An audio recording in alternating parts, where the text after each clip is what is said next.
Alors, j'ai une bonne gueule. J'ai une grande gueule. Et la plupart du temps, je venais de la part de. Voilà. Parce que je m'étais créé mon petit réseau. Et puis après, concentrique. Et je tournais autour. Et à Godoncourt, là où il y a le monastère des sœurs orthodoxes. Faut faire exprès pour aller à Godoncourt. Hein. Pas si vous y allez, faut faire exprès. Bon. J'étais tombé sur un gars de Relange, sur un agriculteur de Relange, qui était très intéressé par le truc. Il me dit non, ici vous ne trouverez rien, il n'y a personne, mais allez voir les frères machin. Et puis dites-leur que la biquette est toujours pas retrouvée. Ah, il m'explique qu'à côté de Tuyau, Groseille, ou je ne sais plus où, il y avait des écolos qui s'étaient installés. Et ils étaient écolos de 68 ans attardés. Et ils élevaient des chèvres, mais ils ne voulaient pas de barrière.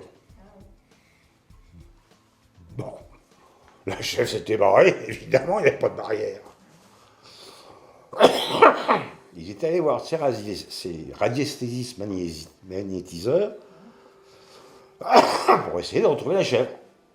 Et les radiesthésistes avaient donné des renseignements, mais on n'a jamais retrouvé la chèvre.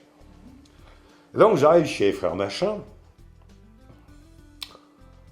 et je leur dis, je viens de la part de Machin, il m'a dit, comme mot de passe, que la chèvre était toujours pas retrouvée. Ah bon, eh ben entre.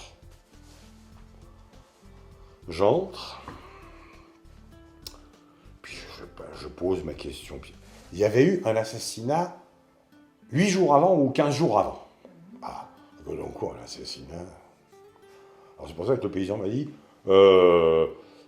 faites quand même attention, parce qu'ils ont tous le fusil derrière la porte. Et bah oui. Ouais, non, mais c'est vrai. Alors, heureusement que j'avais une 2 chevaux avec un 88 au cul, mais quand même. Puis j'arrive, parle de choses et d'autres, et puis t'as une carte d'identité? Ouais. Je peux l'avoir? Oui. Je sors ma carte d'identité. Juteuse. Tes parents avec l'organisme? Alors, on l'a fait souvent, celle-là. Hein. Mais alors, là, je m'y attendais. Bah, j'ai dit oui. Ah bon? Ça crée des liens. Et, oui, ça crée des liens. N'empêche que, quand je suis reparti, la première fois, il y en a un qui m'a suivi avec un calepin qui a noté le numéro d'immatriculation de ma bagnole.